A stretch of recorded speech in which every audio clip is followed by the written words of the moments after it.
Glória a Deus, a paz do Senhor, meus irmãos. Amém. Uma boa noite a todos. Sejam todos bem-vindos.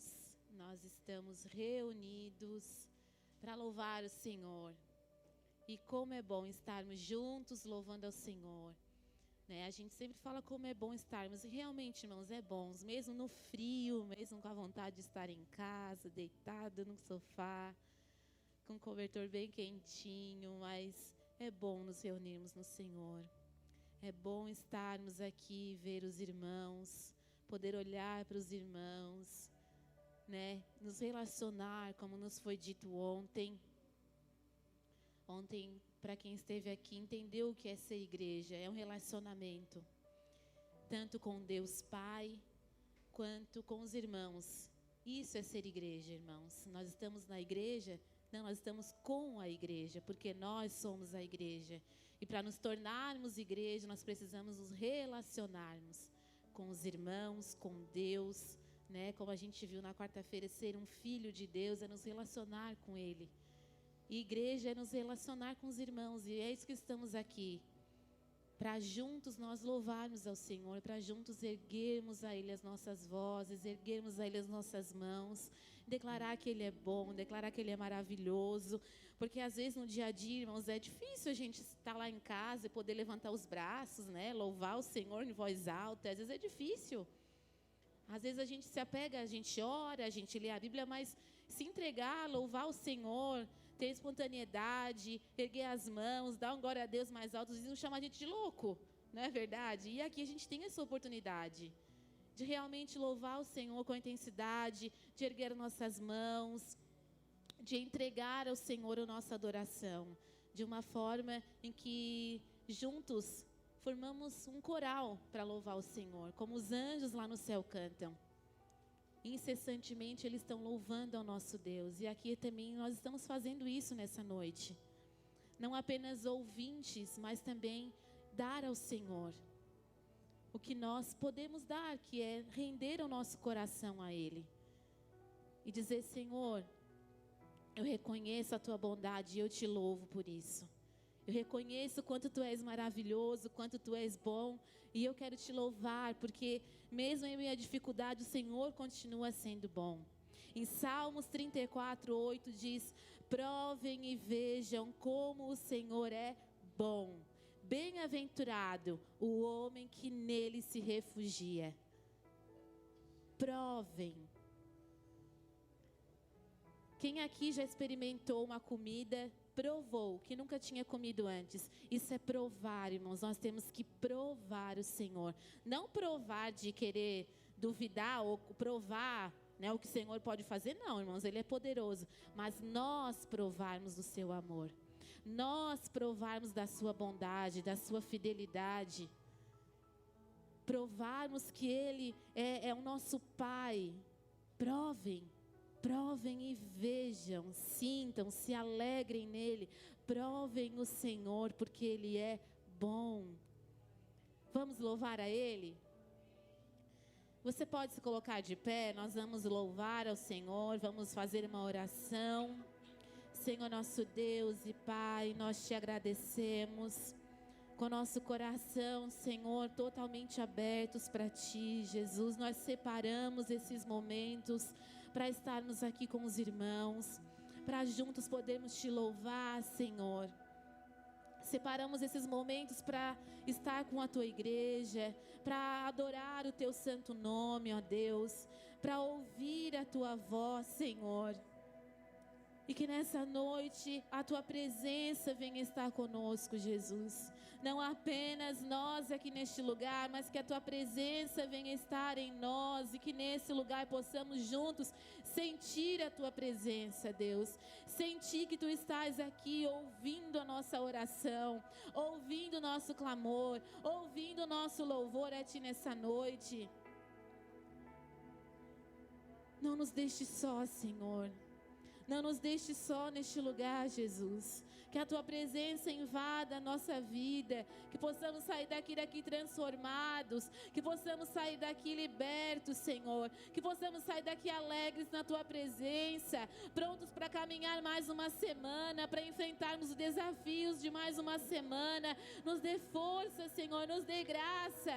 Nos ajuda, Espírito Santo. Nós estamos aqui provando que Tu és bom, provando da Tua bondade, provando da Tua fidelidade, Senhor. Fala aos nossos corações, dá força àqueles que estão sem força, Senhor. Dá ânimos para aqueles que estão sem ânimo, esperança àqueles que não têm mais esperança. Nós Te pedimos nessa noite que nenhum de nós venha sair da mesma forma em que entramos, mas que a Tua presença invada a nossa vida nessa hora, Senhor. Nós Te pedimos como igreja que a Tua presença venha sobre nós, que a Tua palavra entre em nosso coração e que nós possamos meditar nela de dia e de noite, incessantemente, Senhor, Te buscar em oração na Tua palavra. É isso que nós como filhos precisamos fazer e entender, Senhor. Nos ajuda, Espírito Santo. Nos ajuda, Senhor, nós precisamos de Ti. Nós precisamos de Ti, Senhor. Tu és fiel, Tu és constante, Tu és bondoso, Tu és amoroso, Senhor.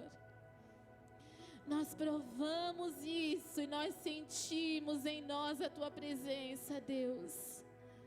Receba nessa hora o nosso louvor a Ti, Jesus. Receba nessa hora nossas ofertas. Nós entregamos diante do Teu altar a nossa vida. Nós entregamos diante de Ti a nossa oferta nessa noite. Nós entregamos o nosso coração como uma oferta, Senhor. Obrigado pelo Teu amor, Jesus. Obrigado pela Tua fidelidade, pela Tua bondade, Senhor. Nós nos entregamos nessa hora na Tua presença, Deus. E nós Te louvamos, Jesus. Nós Te louvamos, Senhor. Aleluia.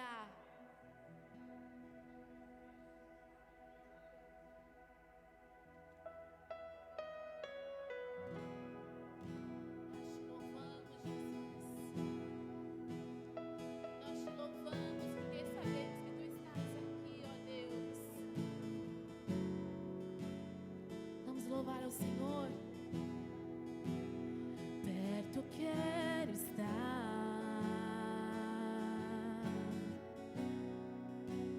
junto aos Teus pés,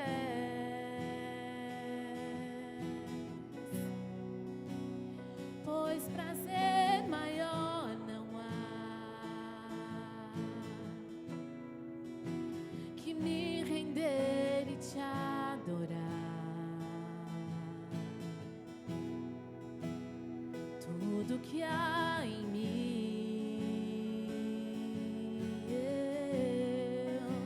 eu quero Te ofertar.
apenas servo, teu amigo eu me tornei.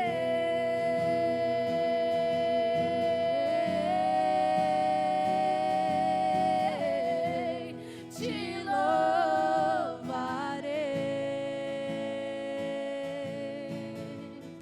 Não importam as circunstâncias, adorarei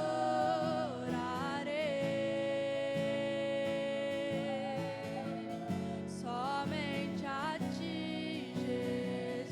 Oh, nós te louvaremos, te louvarei, amado Salvador. Não importam as circunstâncias, adorarei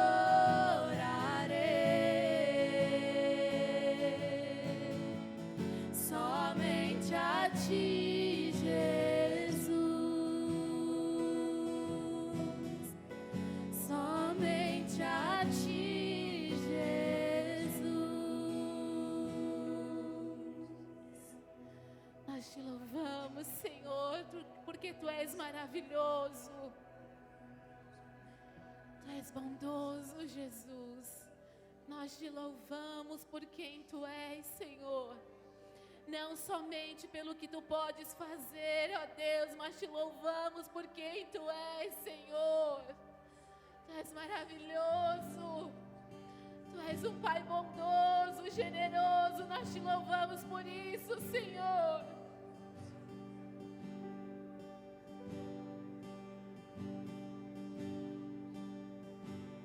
Te amo, Deus. Tua graça nunca falha.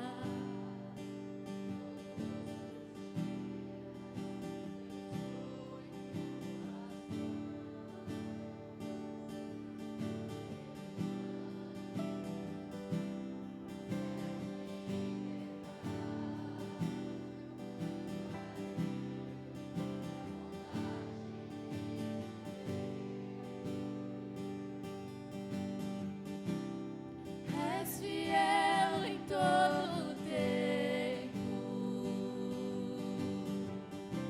Em todo tempo tu és tão, tão bom. Com todo fôlego que tenho, eu cantarei da bondade de Deus. Tua doce voz que me guia em meio ao fogo, na escuridão, tua presença me conforta. Eu sei que és meu Pai e que amigo és. Eu vivo na bondade de Deus, porque és fiel em todo tempo.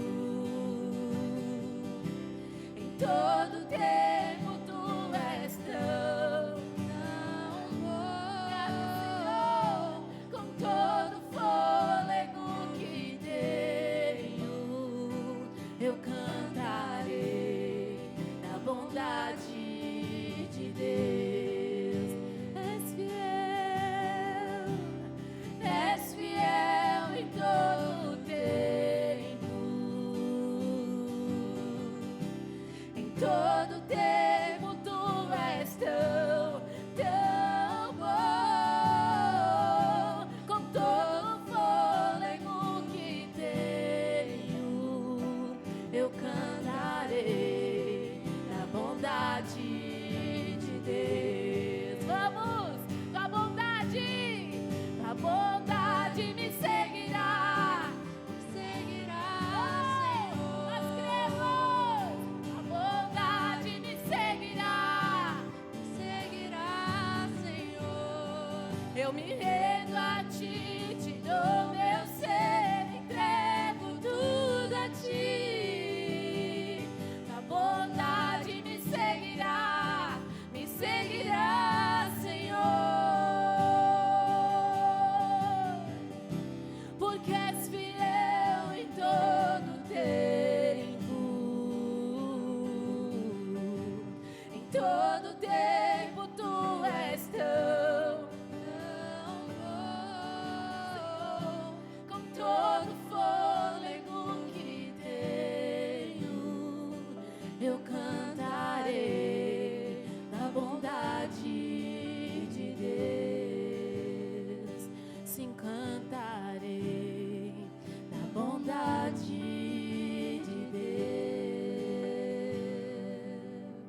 todo tempo tu és tão, com todo o fôlego que tenho, eu cantarei na bondade de Deus. Eu cantarei na bondade de Deus. Você pode aplaudir a Ele nessa noite. Oh, aleluia! És maravilhoso, Senhor.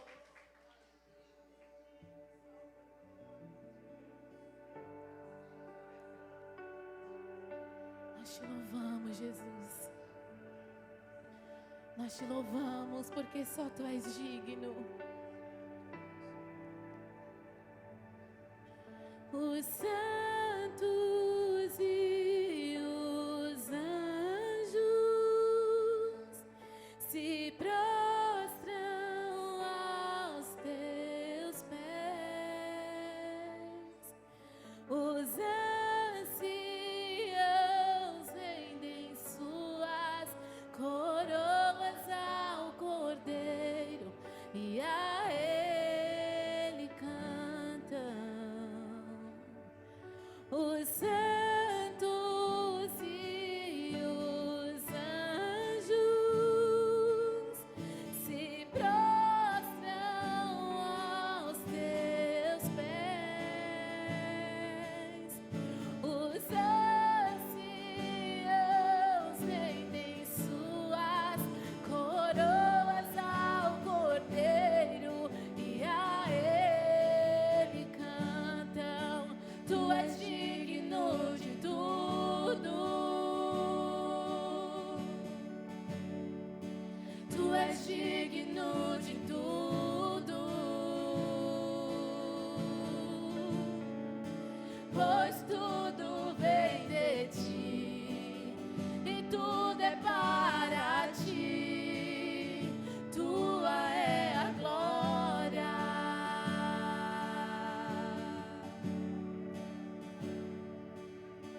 Os santos e os anjos se prostram aos teus pés.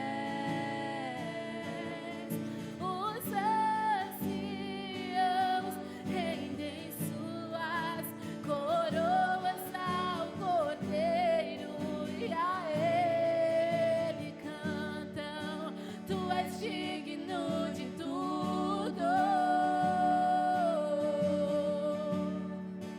Tu és digno de tudo. Pois tudo vem de ti e tudo é para ti. Tua é a glória. Tu és digno de tudo. Tu és digno de tudo. Pois tudo vem de ti e tudo é para ti. Tua é a glória.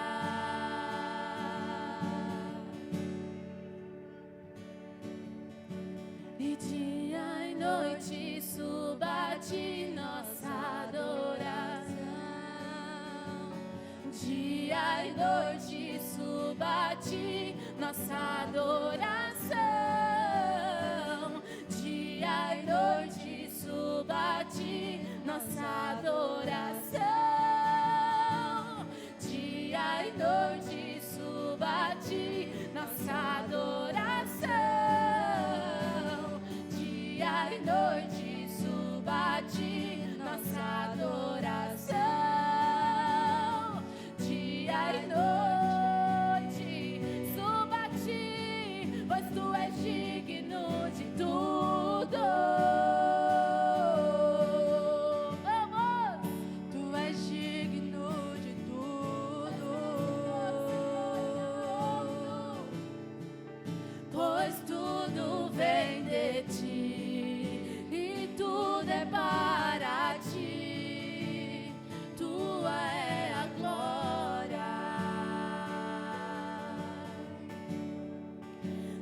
és digno de tudo. Tu és digno de tudo.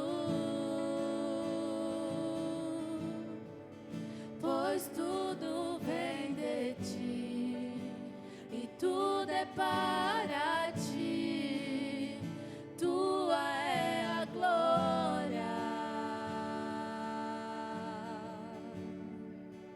Nós te exaltamos, Senhor. Te exaltamos porque não há outro Jesus. Tu és digno de receber toda a honra, toda a glória, Senhor. Não há outro como tu. Não há outro, não há outro. Tu és digno, meu Senhor. Tu és digno, Jesus. Não há outro, Senhor. Não há outro. Tu és maravilhoso, Senhor. Tu és maravilhoso, Jesus. Tu és digno.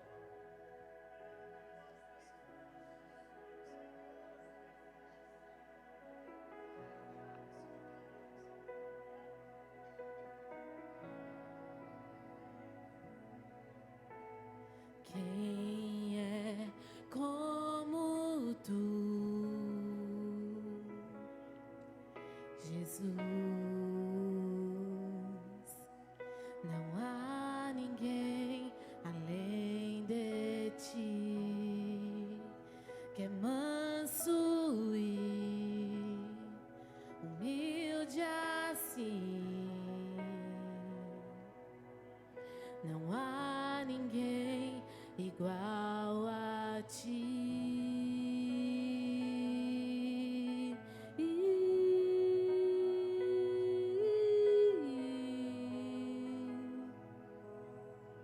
Não há, diga quem Ele é. Maravilhoso, admirável, tão sublime, glorioso. A tua presença é mais desejável do que o ouro, melhor que a vida é o teu amor.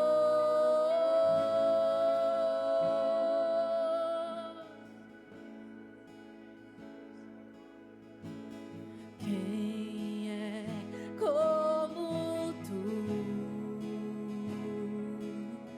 Jesus? Não há ninguém além de ti, que é manso e humilde assim.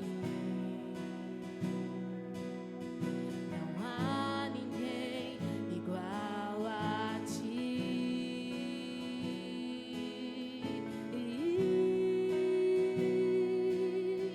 Não há igual. Maravilhoso, admirável, tão sublime, glorioso. A tua presença é mais desejável do que o ouro, melhor que a vida é o teu amor. Maravilhoso, admirável, tão sublime, glorioso. A tua presença é mais desejável do que o ouro, melhor que a vida.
desejável do que o ouro, melhor que a vida é o teu amor maravilhoso, admirável, tão sublime, glorioso, a tua presença é mais desejável do que o ouro, melhor que a vida é o teu amor.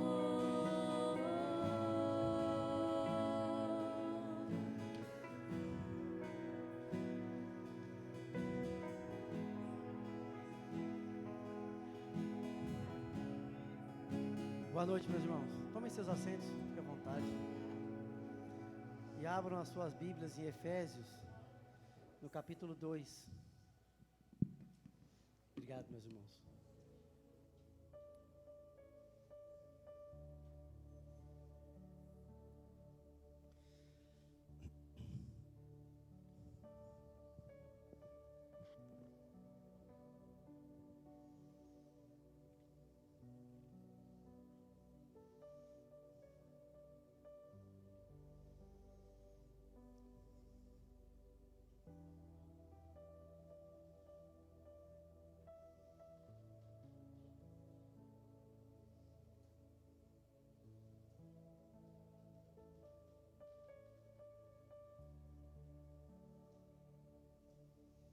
Efésios capítulo 2, a partir do verso 11.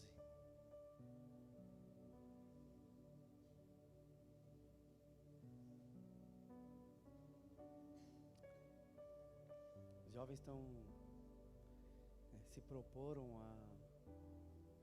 a pregar durante esse ano, né, todo primeiro sábado do mês. Muito obrigado, meu irmão.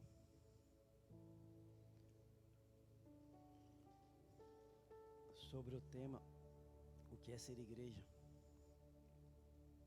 E eu acho relevante isso, porque parece que com o tempo o termo vai perdendo a definição e a gente vai obtendo respostas diferentes sobre o que é ser igreja, dependendo da pessoa que você pergunta. Ser igreja para mim é isso, para o outro é aquilo e para o outro é aquilo. Como se o criador de algo, ele perde autoridade sobre aquilo que é criado. Vamos supor, a pessoa que inventou a bicicleta, ele inventou com um propósito, né? E se você perguntar o que é uma bicicleta, você precisa entender para que ela foi criada. Bicicleta não pode para você ser um negócio para andar, para o outro ser um negócio para voar, para o outro ser apenas um negócio de decoração. O propósito daquilo que foi criado, ele não é subjetivo, depende da opinião de cada um. Ele é objetivo. Ele depende da ideia do Criador. Eu acho relevante a gente resgatar o significado do termo igreja. O que é ser igreja? Não depende do que você acha, não depende do que eu acho, depende do que Deus acha. Para que Cristo fundou uma igreja? Para que Deus chamou um povo para si? Né? Eleitos desde a fundação do mundo, desde antes da fundação do mundo. Existia um propósito para isso. E a gente está tentando resgatar esses conceitos durante esse ano, né, na pregação. Nós já fomos para a terceira pregação. E hoje eu queria trabalhar esse tema com vocês. O que é ser igreja? Com base nesse texto de Efésios, capítulo 2 e versículo 11. Do 11 ao 22. Vamos ler juntos? Diz assim o texto.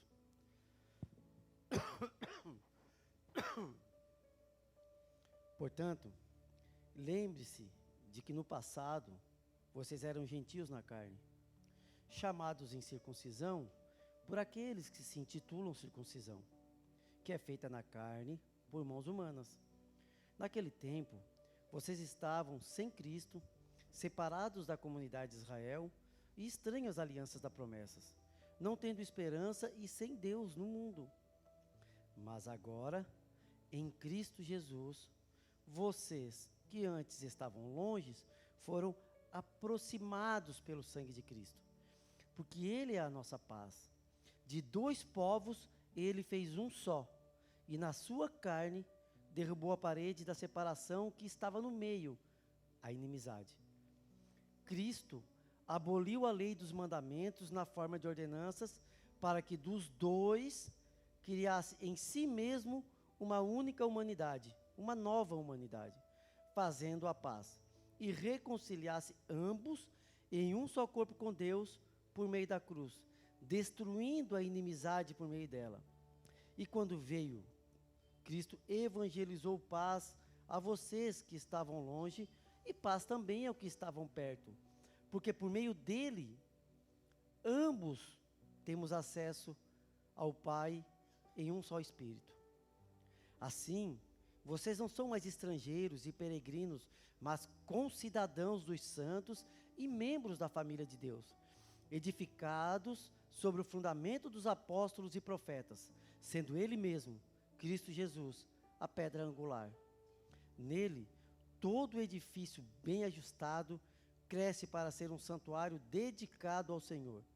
Nele também vocês estão sendo edificados, junto com os outros, para serem morada de Deus no Espírito. Amém?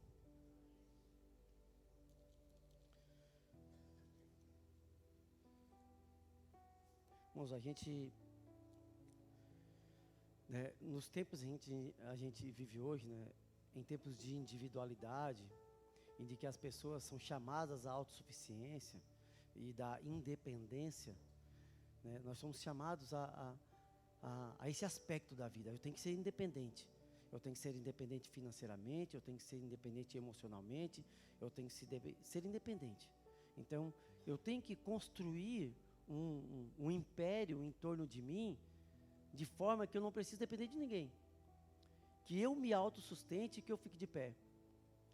E esse sentimento, ele foi infiltrado dentro da igreja, e nós nos tornamos, ou somos tentados a nos tornar cristãos independentes. Ou seja, nós queremos o benefício da igreja, mas nós não queremos o compromisso com o corpo. Então somos chamados a ser igreja, mas sozinho.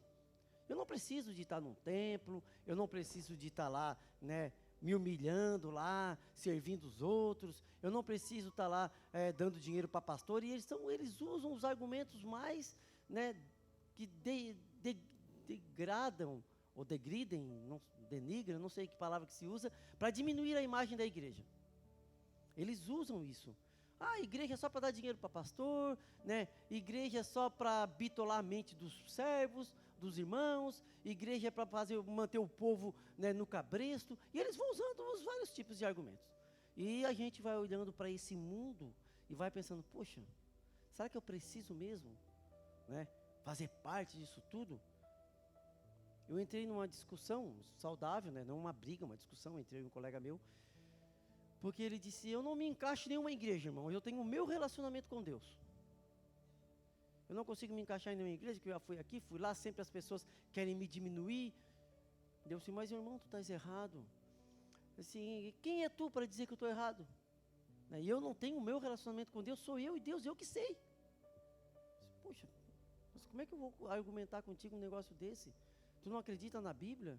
Eu disse, eu acredito. Mas a Bíblia diz que nós somos um corpo, e um corpo não é um membro só.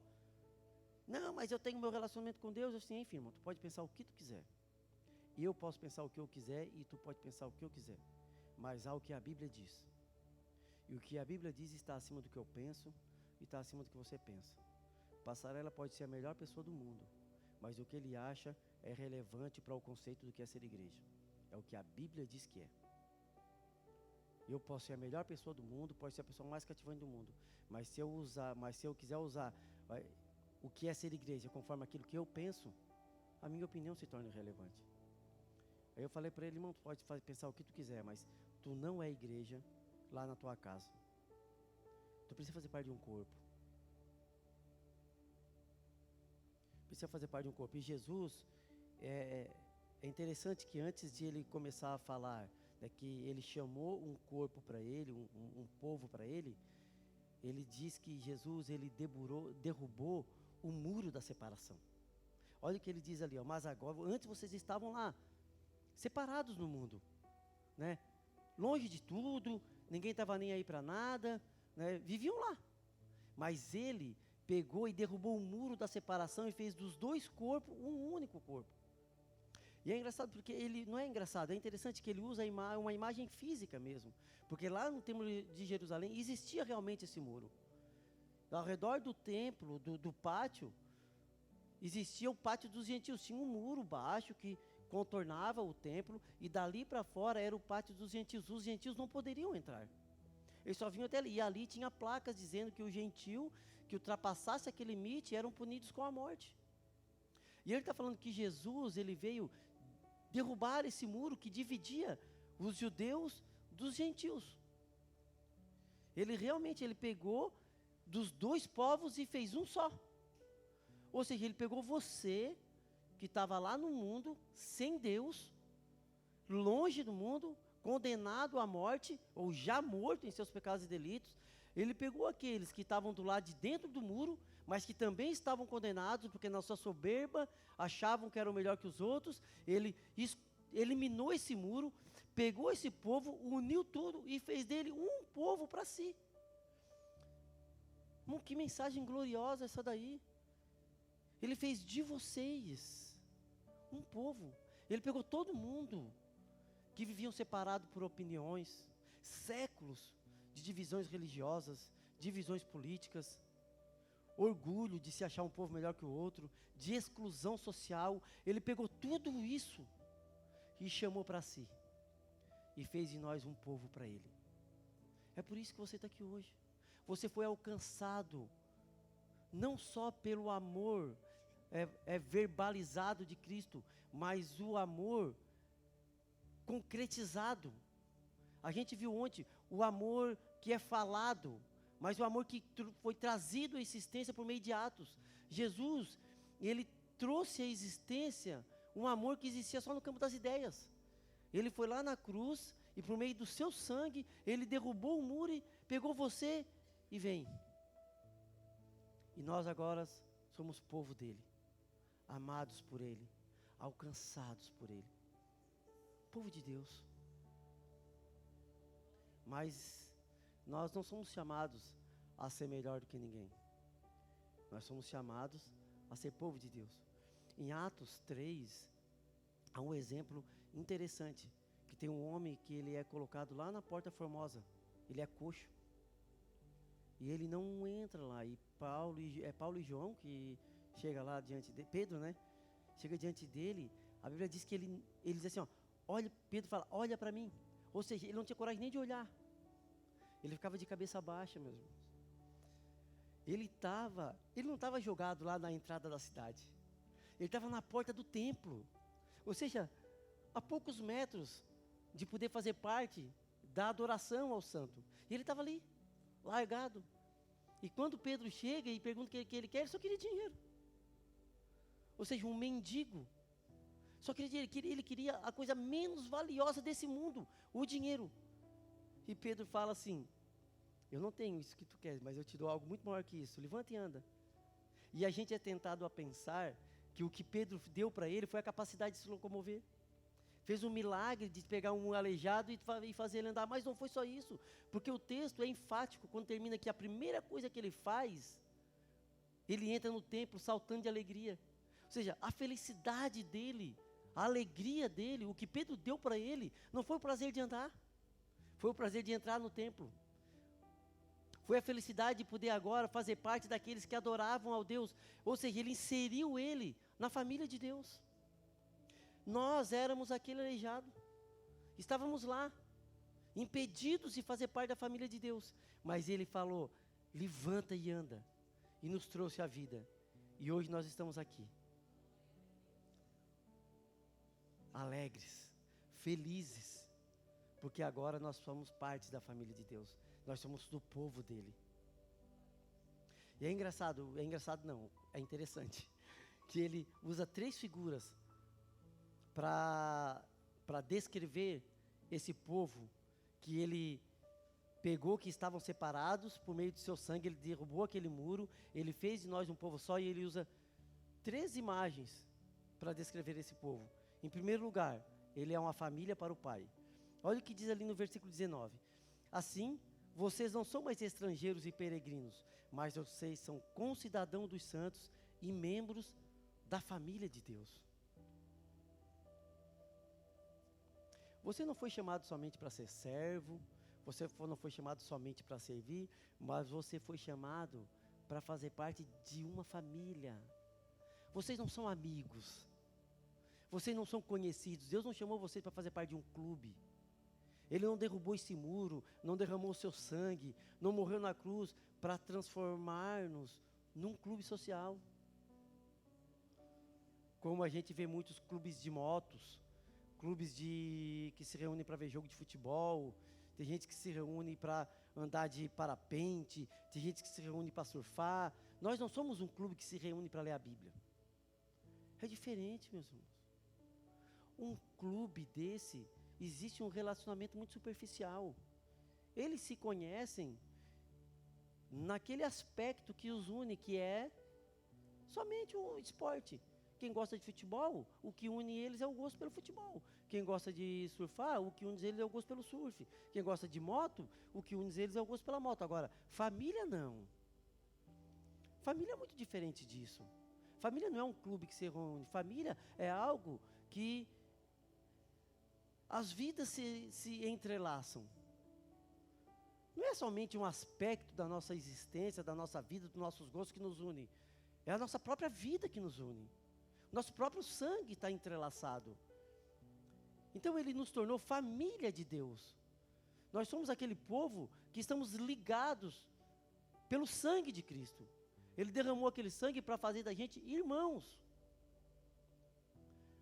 Agora é interessante quando a gente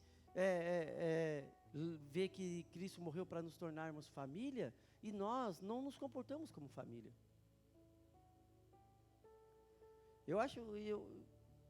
Eu consigo entender, por exemplo, quando Cristo chegou no templo e trançou aquele laço e destruiu tudo aquilo que estava acontecendo lá. Porque, irmãos, você já viu alguém falar mal de um colega seu? Com certeza já viu. Mas você já viu alguém falar mal do seu irmão? É ruim, né? Eu já vi alguém falar mal do meu irmão. E quando isso acontece, quando alguém fala do irmão de sangue da gente, as amizades se tornam irrelevantes, pode ser o teu melhor amigo. A gente fica muito chateado, a gente fica muito bravo.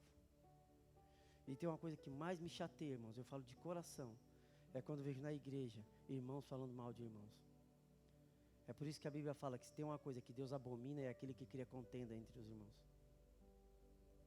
Porque nós somos família. Mas nós não nos reservamos quando é para falar mal de alguém. Quando o irmão faz alguma coisa que eu não gosto, eu faço questão de diminuir ele, de falar mal dele. O nosso amor, ele não deve ser somente de palavras, mas de atitudes, como diz João. Nós somos chamados para nos amar como família, porque ele nos amou primeiro. Quando a gente faz parte de uma família, a gente não escolhe quem vai ser nossos irmãos, não é verdade? Tem irmão, Passarela? Tem, né? Tem uma irmã, né? Ela é mais velha que tu ou mais nova? Mais velha? Quando tu nasceu, ela não teve a opção de dizer assim, não, pai, isso aqui eu não quero. Teve a opção para escolher os seus irmãos? Não. Porque irmãos, a gente não escolhe, a gente recebe. E a gente aprende a amá-lo. As diferenças vão existir dentro de uma família. Existe diferença? Existe. Nunca se desentendeu com o teu irmão, Eliane? Com certeza já se desentendeu, o Nilo já se desentendeu, eu já me desentendi, está aqui o meu irmão, que eu mais vivi do lado daqui, a gente já se desentendeu algumas vezes.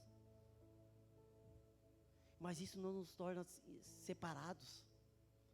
Isso não nos faz nos odiar. Porque, irmãos, a gente aprende a amar. E sabe o que é que transforma? Sabe da onde que nasce o amor? É interessante que o Timothy Keller escreveu um livro sobre o casamento, sobre o verdadeiro significado do casamento, e ele escreve junto com Kate, a esposa dele. E ele fala que o amor não é um sentimento. Com base bíblica, ele diz que o amor é uma decisão. E ele diz que as atitudes de amor não nascem do amor. Mas ele diz que o amor nasce das atitudes de amor.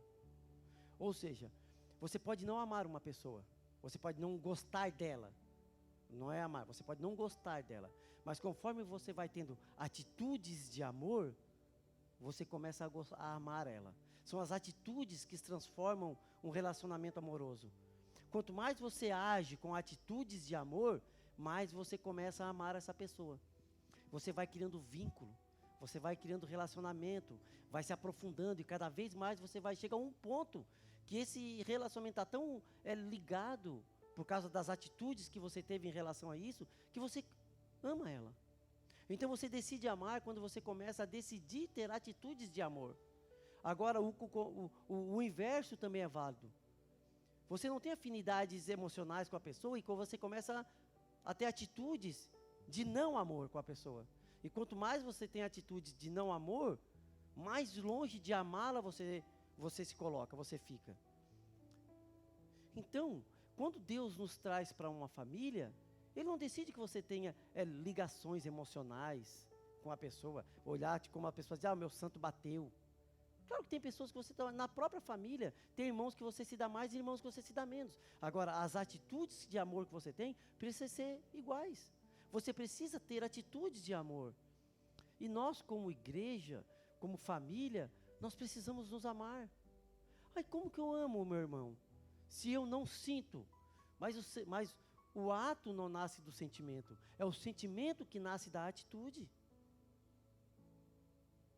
Então, quando você olha para os seus irmãos e você vê ele com dificuldade, você sente que o teu irmão está mais triste e você começa a ter atitudes de amor com aquela pessoa, você começa a ter ligações íntimas com ela.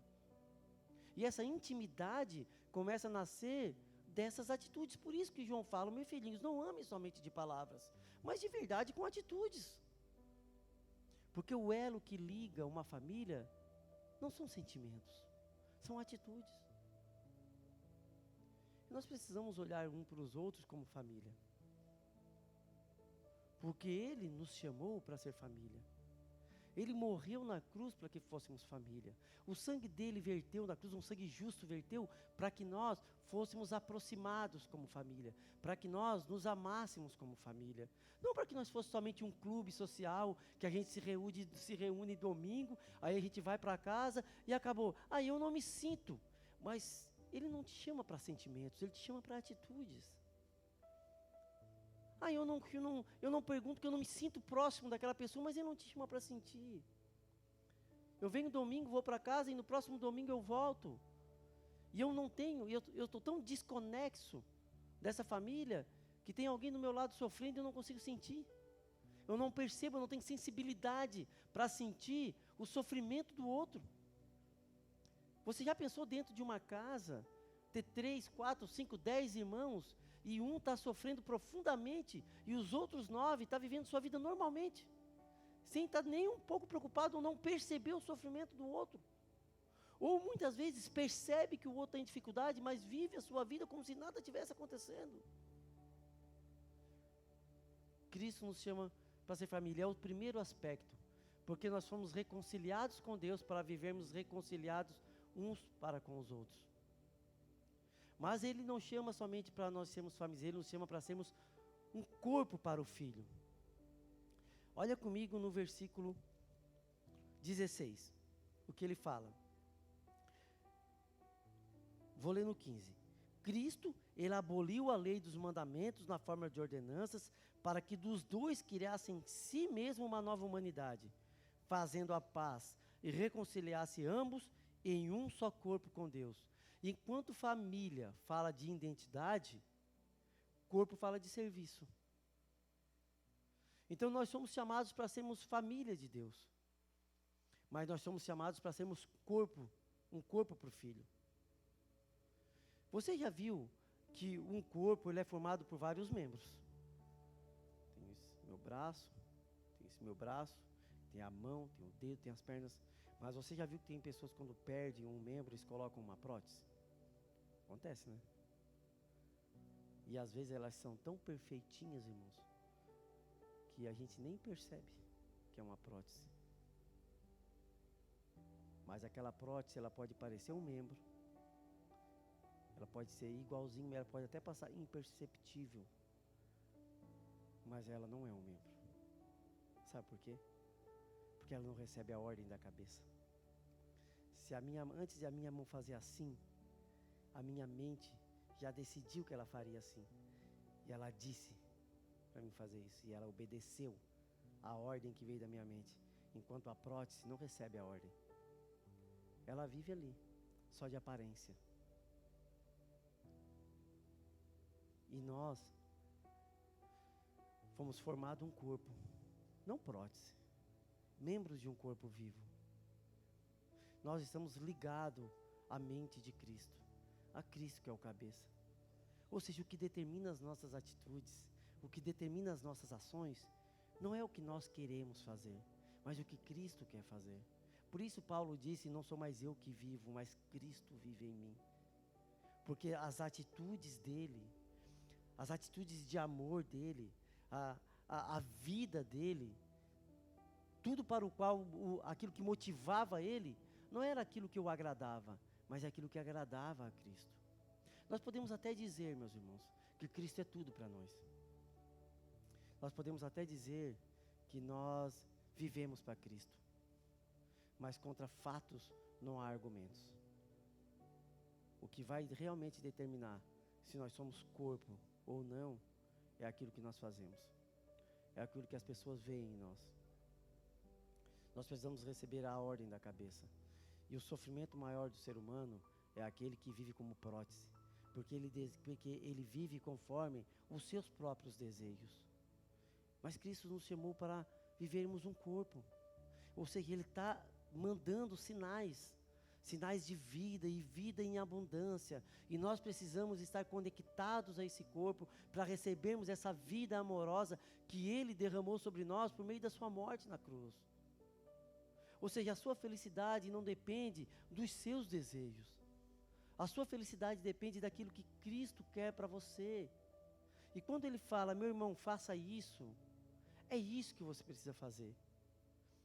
E é interessantíssimo que Jesus pegou dois povos diferentes e tornou deles um só corpo. E Ele também fez isso no casamento. Ele pegou duas pessoas diferentes, totalmente diferentes, cabeças diferentes, com criações diferentes, e fez deles um só corpo. Ele disse que o homem vai deixar pai e mãe e vai se unir à sua esposa, e os dois vão se tornar um só corpo. Mas eu não vejo, por exemplo, num corpo, um membro lutando contra o outro. Mas os dois lutam pelo bem-estar de todos. E nós, como corpo e membros desse corpo, recebendo a ordem da cabeça, nós não devemos viver em favor do próximo, em favor do bem-estar do outro. Nós, como igreja, nós deveríamos colocar todos os nossos sentimentos, não no nosso próprio bem-estar, mas no bem-estar do outro. Porque Paulo também diz que a mulher deve se submeter ao marido. Mas ele diz também, e eu acho que a condicional da submissão é o serviço, ele diz que o homem deve amar a esposa como Cristo amou a igreja. E como que Cristo amou a igreja, irmãos? Cristo, ele chegou uma hora diante do Pai, ele falou assim, ó, se possível passa de mim esse cálice. Mas contudo, que não seja feita a minha vontade, mas a tua vontade. Ou seja, em favor da esposa, ele abriu mão daquilo que ele desejava. E colocou o desejo de Deus acima de tudo. Ele colocou o bem-estar da esposa acima do seu próprio bem-estar, acima do seu próprio desejo. Por isso, ser corpo fala de serviço. Nós precisamos olhar um para os outros como membros. E desejar amar. E desejar servir. E transformar esse serviço num prazer, num viver para Cristo. Alguém deve olhar para mim e ver assim, puxa, Wagner, né, a gente consegue ver Cristo nele. Tem uma imagem daquele filme Paulo, o Apóstolo de Cristo, que Paulo está na prisão, né? E ele está argumentando com o Lucas. E Lucas fala para ele assim que ele não tinha mais esperança, eu não tinha mais esperança nas pessoas, tal. Ele fala assim, mas quando eu te vi pregando em Troade, Paulo, eu vi Cristo em você. Ou seja, o que fluía de Paulo era o amor que Cristo despejou naquela cruz. E ele despejou de forma tão abundante, de forma tão intensa, de que quem recebe isso, meu irmão, ele não vive mais os seus próprios desejos, ele não vive mais a sua própria vida, mas flui dele esse amor que o atingiu tão intensamente, tão arrebatadora, que ele não se importa mais consigo mesmo. Ele não se importa mais com aquilo que ele acha bom para si. Ele não se importa mais com o que o dinheiro pode proporcionar para ele. Ele não se importa mais com o que a saúde dele pode proporcionar para ele. Ele se torna uma pessoa que, na nossa concepção, seria um louco, um fanático. Porque ele quer tanto fazer o bem, ele quer tanto pregar a Cristo, ele quer tanto viver a Cristo, que ele está destruindo a si mesmo. Para a gente, uma pessoa dessa seria um fanático. Nós ia olhar para uma pessoa dessa também, daí já é demais. Já é demais, meus irmãos. O cara está destruindo a própria vida dele. Assim também não. Nós precisamos nos amar primeiro. Mas Cristo amou a igreja mais do que a si mesmo. Aquela humilhação que a Bíblia fala que ele se esvaziou a si mesmo e se humilhou e sofreu a morte de cruz. Ele não está falando da vergonha de ter crucificado. A humilhação de Cristo é ele ter deixado a sua divindade, não ter deixado, mas deixado os céus e ter encarnado, ter entrado na nossa história, ser diminuído a tal ponto de, mesmo sendo Deus, ter assumido uma forma de homem. Mesmo sendo o Senhor de tudo, ter assumido a forma de servo. Essa é a maior humilhação. Cristo, na nossa concepção contemporânea, seria um fanático. Isso é ser um corpo. Nós somos chamados para ser filhos de Deus, fazer parte de uma família. E somos chamados para sermos um corpo, preocupados um com o outro. Mas não só preocupados um com o outro, mas ser amados por Deus, como o seu próprio corpo. Que Deus não é um Deus que nos ama de longe. Como a gente tem aquela ideia de que Deus está lá no céu, Ele nos ama, mas Ele está lá no céu, totalmente desconexo das nossas dificuldades, dos nossos problemas, mas não. Ele não é um Deus de longe, Ele é um Deus de perto. Ele não é um Deus de grandes questões, mas de decisões minúsculas. Deus, Ele não está presente somente nos grandes dilemas da sociedade, mas Ele está presente nos micro problemas que você tem lá na sua casa, na sua família, decisões minúsculas que para vocês talvez seja insignificante. Cristo está lá, se sentindo esse sofrimento, participando da sua vida no dia a dia. Então, Deus pode nos ser chamado para a sua família, Ele pode nos chamar para ser o seu corpo, e nós mesmo assim vivemos como prótese, porque não reconhecemos esse amor. Não conseguimos viver esse amor. Não conseguimos entender a intensidade que Ele derramou esse amor sobre nós. O significado de Ele ter descido dos céus, ter feito o homem e ter derramado seu sangue na cruz para que nós fizéssemos parte da sua família. E no capítulo 1 do mesmo texto que a gente leu de Efésios, ele fala uma coisa interessante, que nós fomos adotados. Capítulo 1, versículo 5 diz que nós somos adotados. E quando a gente vê isso, a gente tende a diminuir essa imagem.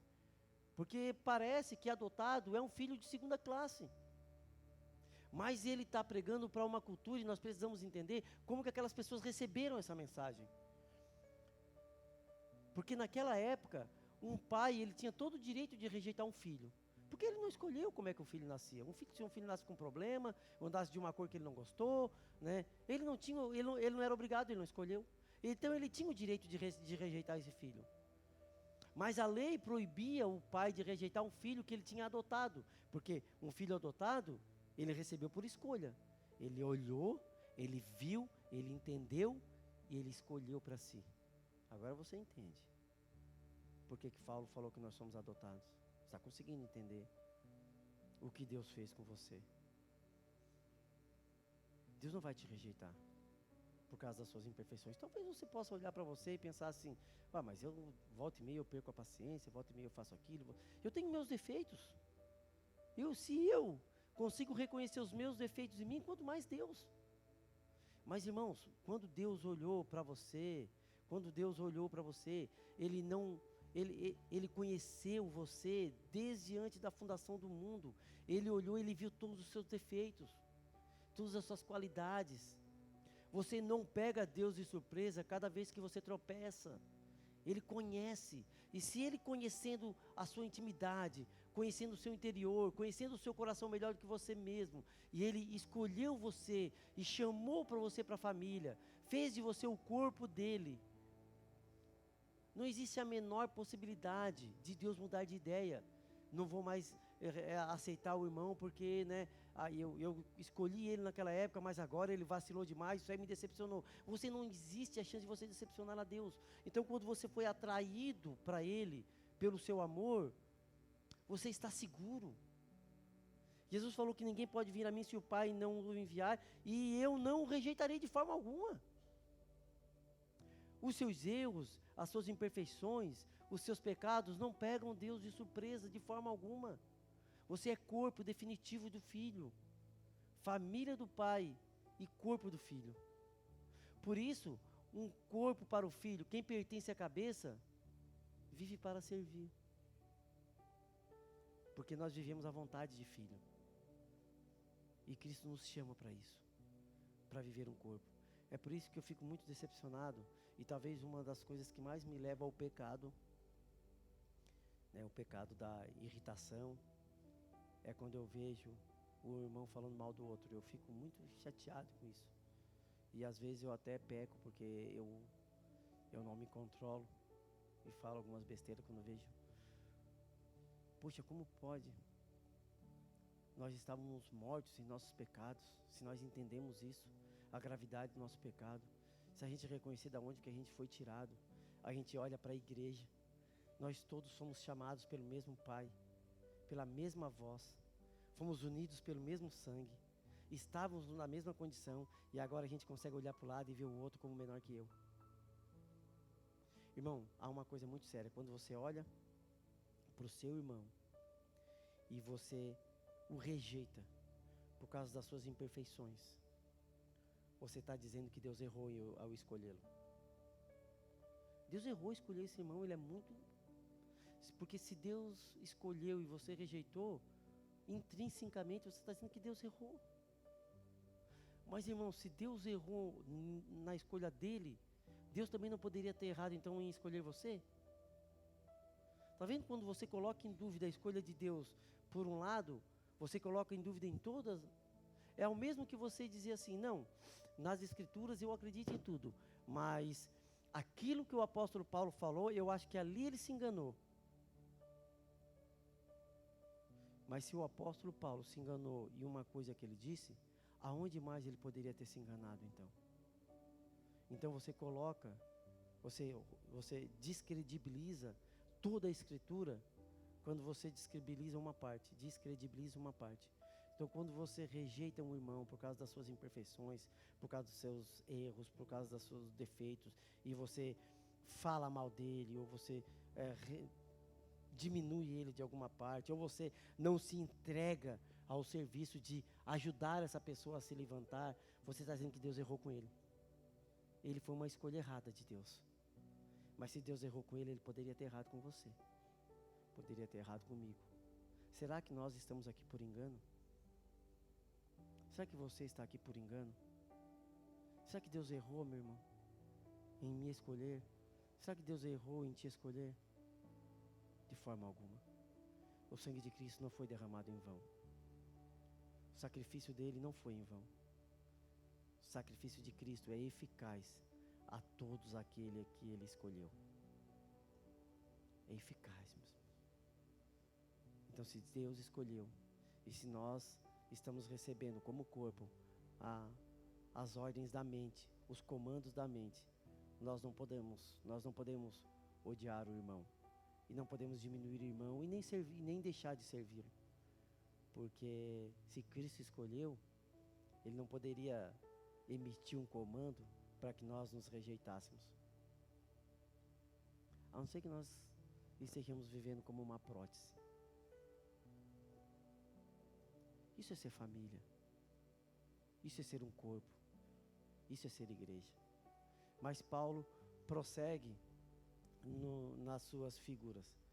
Ele também diz que nós somos uma casa para o Espírito Santo.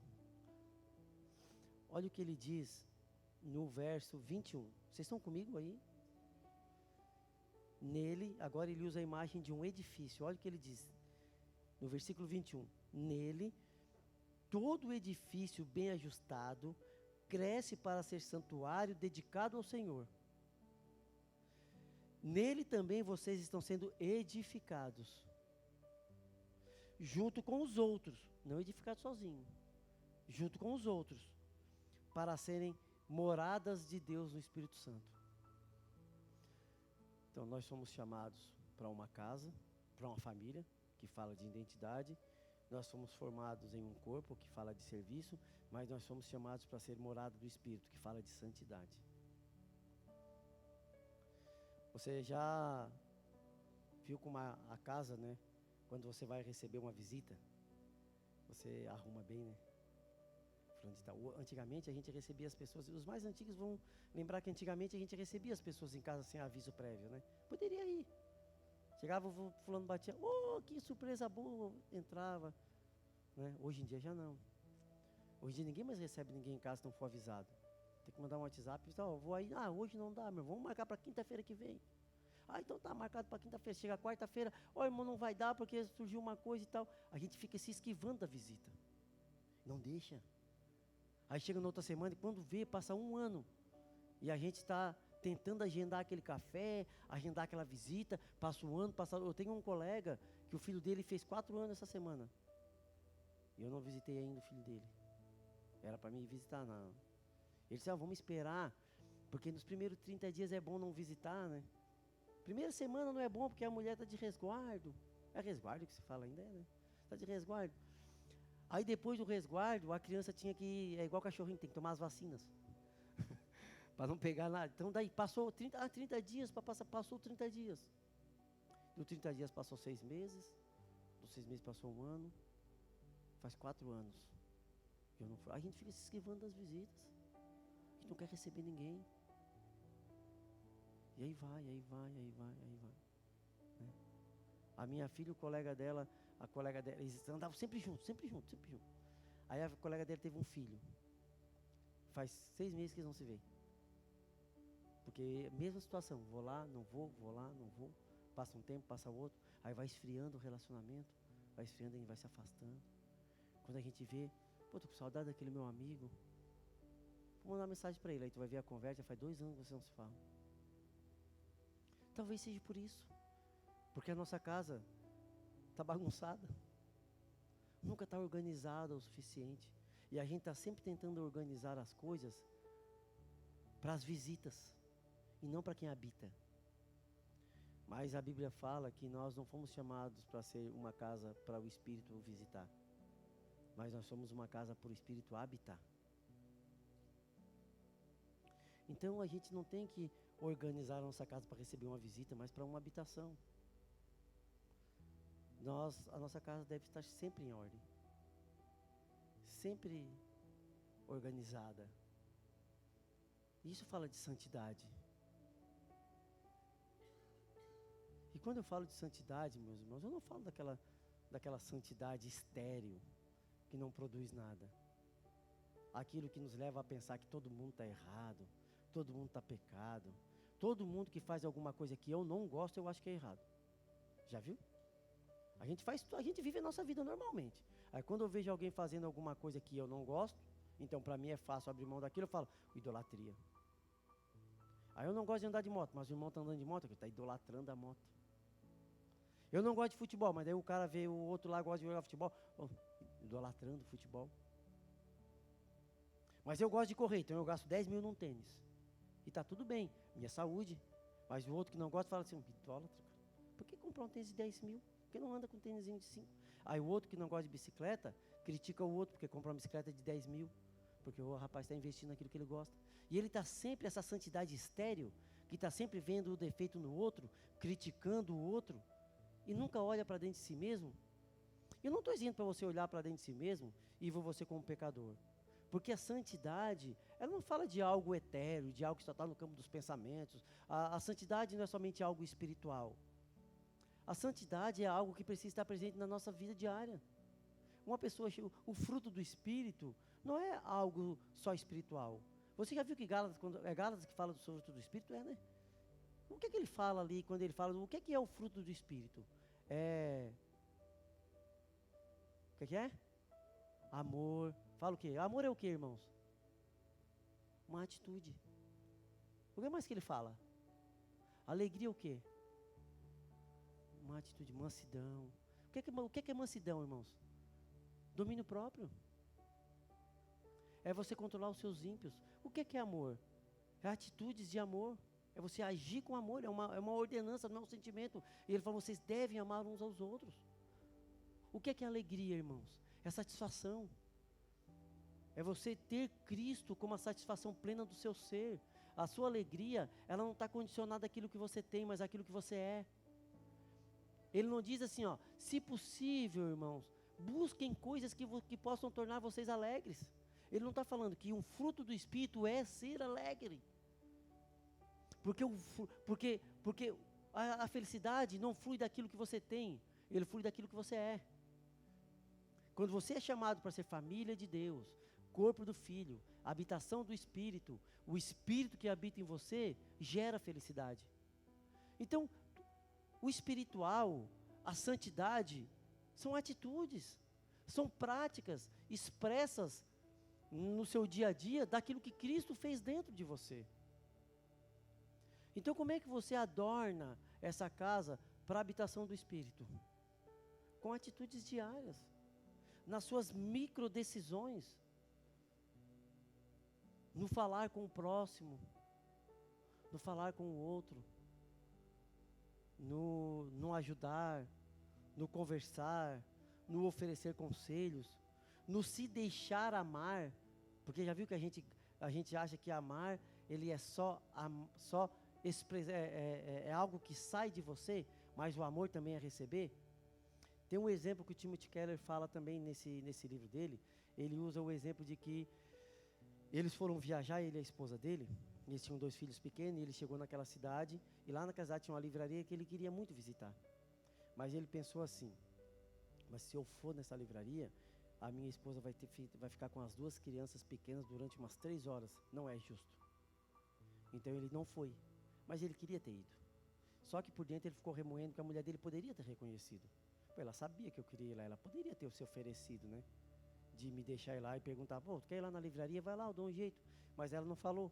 Então passou o dia, o segundo dia ele estava meio cabisbaixo, ela falou assim, tá com algum problema? Tá triste? Não tem nada.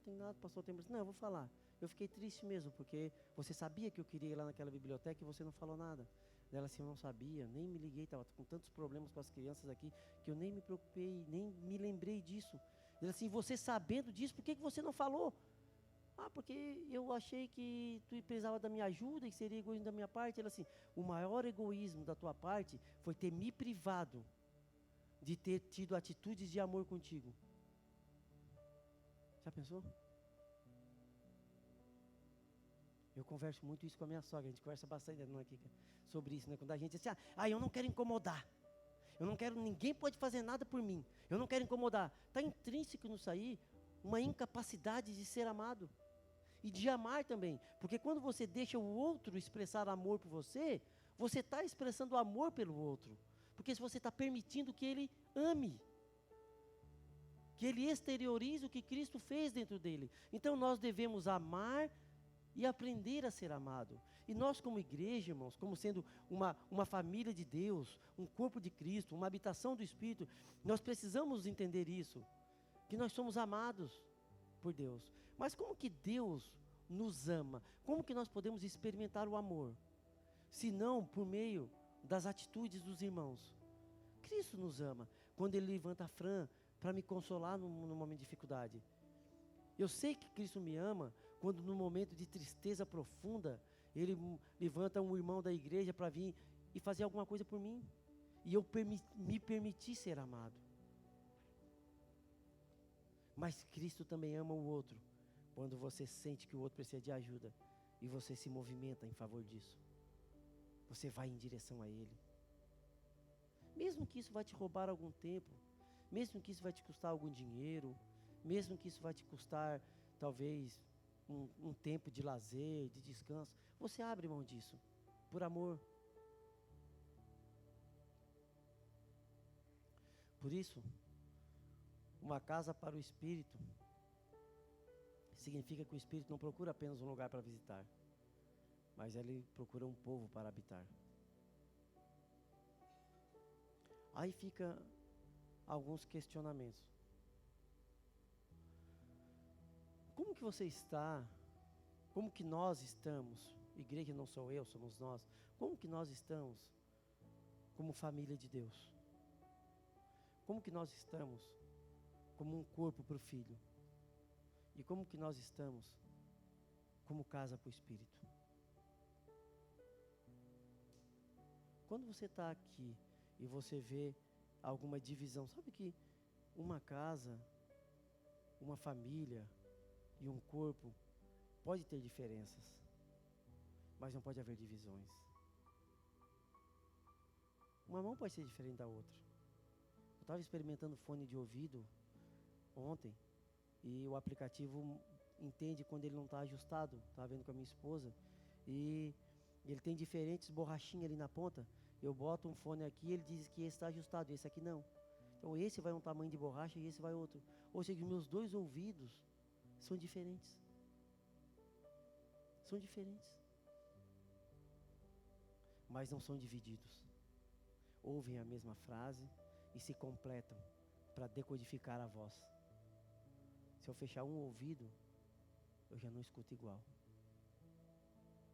Os dois são diferentes, mas escutam a mesma coisa, trabalham juntos para decodificar a voz. Nós, como igrejas, podemos ser diferentes. Não dá para roubar a particularidade de cada um, mas nós não podemos estar divididos. Nós temos que estar ouvindo a mesma voz. Nós temos que estar ouvindo o mesmo comando. E nós devemos agir em favor dessa mesma voz. Se a voz fala, nós agimos. Se a nuvem anda, o povo anda. Se a nuvem para, o povo para. Não ia um povo andava e o outro parava. Lembra no deserto? Quando a nuvem andava, todo mundo levantava. Quando a nuvem parava, todo mundo parava. Todos comandados pelo mesmo Espírito, pela mesma voz.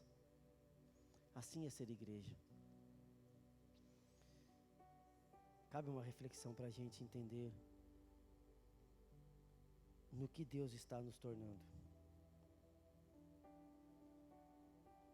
Nós precisamos aprender a viver como filhos, servir como membros e andar como habitação.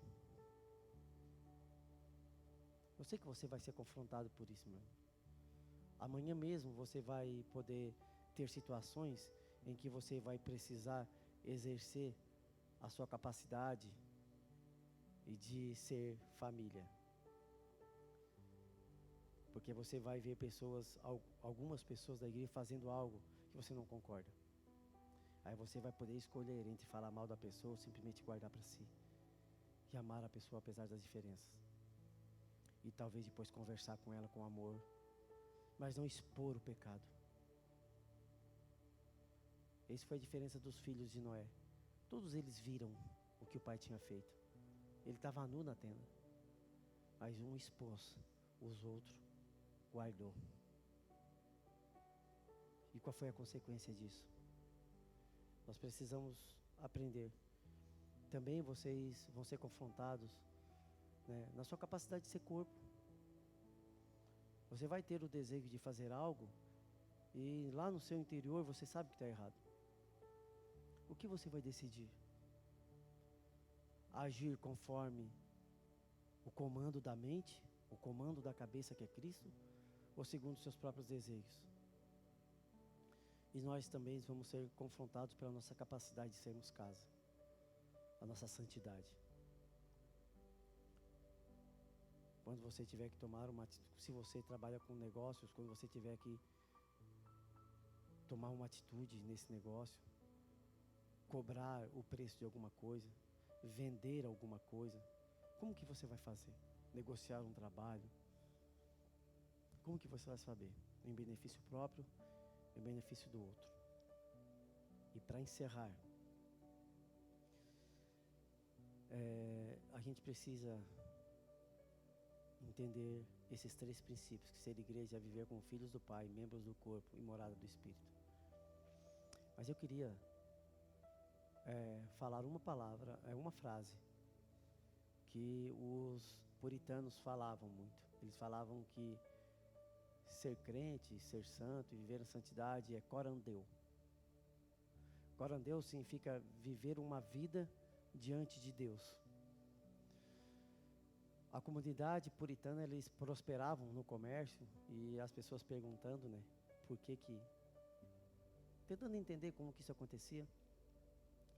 Eles perguntavam por que todo mundo, quando ia comprar um sapato, preferia comprar um sapato de quem era crente.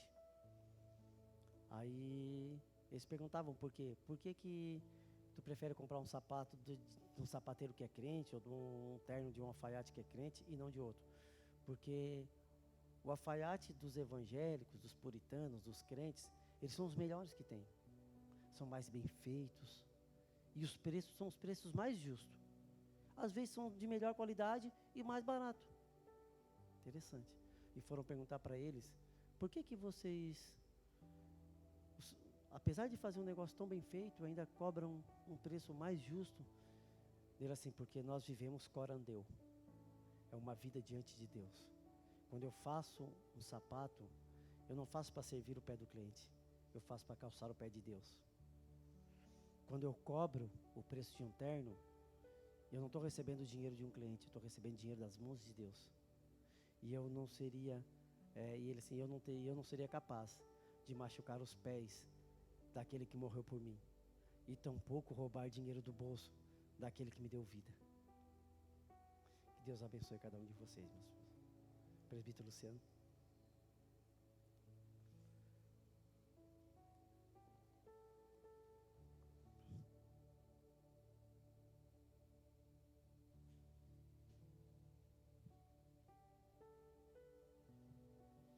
Glória a Deus.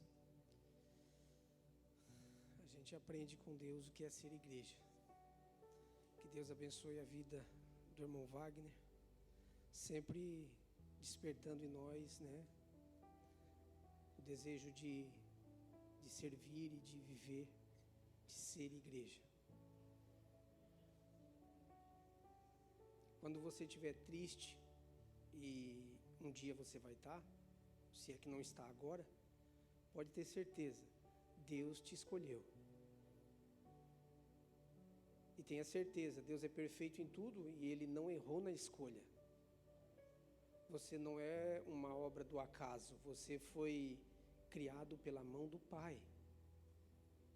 Ele veio para o que era seu, mas eles não o receberam. E a Bíblia diz, mas todos aqueles que o receberam, deu-se o direito de serem feitos filhos de Deus. Você é filho, você é filha, você não é bastardo, você é filho, você é filha. Deus te ama mais do que você pode imaginar. Amém? Guarde no teu coração essa palavra. Lembre-se dela no decorrer da semana. Mastigue essa palavra. E eu tenho certeza que esta palavra vai alegrar o teu coração. Temos um recado, né? A gente tem agora, na próxima semana, o congresso do Círculo de Oração, o 25º congresso. Vai estar aqui no projetor. Venha. Convide alguém para vir. Né? Ouve a voz de Deus e obedeça o ID do Senhor. Diga, olha, tem um congresso sábado agora na nossa igreja. Vamos encher esse lugar para a glória de Deus. Né? Quem vai ministrar a palavra do Senhor é a Mônica Lessa, né?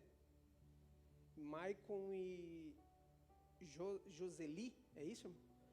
Joseli, Joseli, vai louvar ao Senhor. Eu tenho certeza que vai ser uma bênção para a glória de Deus. Como os demais foram, né?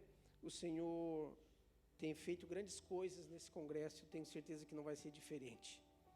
Prepare o coração e se alegre, convide e venha. Amém? Vamos orar?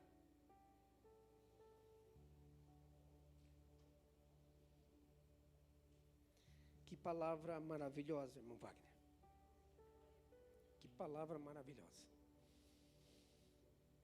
É do céu para o nosso coração. Curve a tua cabeça. Senhor, muito obrigado, Pai, por tudo que o Senhor tem feito aqui nesse lugar. Obrigado pela vida do irmão Wagner, teu filho. Obrigado por usar ele para ministrar essa palavra aos nossos corações, porque nós precisamos, Senhor, entender algo que às vezes a gente esquece, a gente deixa no campo do esquecimento, porque somos falhos. Mas obrigado por nos lembrar que somos teu filho e o que é ser igreja, o que é servir, o que é estar conectado ao corpo, como o Senhor tem falado aqui ao nosso coração. Abençoe a vida de cada irmão, de cada irmã que aqui está, nos dê uma semana abençoada, que possamos estar aqui, Senhor, no congresso, que o Senhor possa fazer, Senhor, milagres e maravilhas e que almas venham se render a Ti, para a glória do Teu nome. Muito obrigado por tudo. Esteja com cada um de nós no decorrer da semana, é o que nós te pedimos. Em nome de Jesus Cristo, Teu Filho amado. Amém. Glória a Deus. Deus abençoe a tua semana. Tenha uma boa semana para a glória de Deus. Quarta-feira temos culto. Terça-feira à tarde tem culto aqui também, né? Sexta-feira, às 20 horas, a gente tem oração. Para aqueles que não sabem, até às 20h30. Venha orar junto com a igreja, porque você faz parte deste corpo. Amém? Se Deus é por nós, quem será contra nós? Mas graças a Deus que nos dá a vitória por nosso Senhor e Salvador Jesus Cristo. Vem Jesus. Amém. Deus abençoe.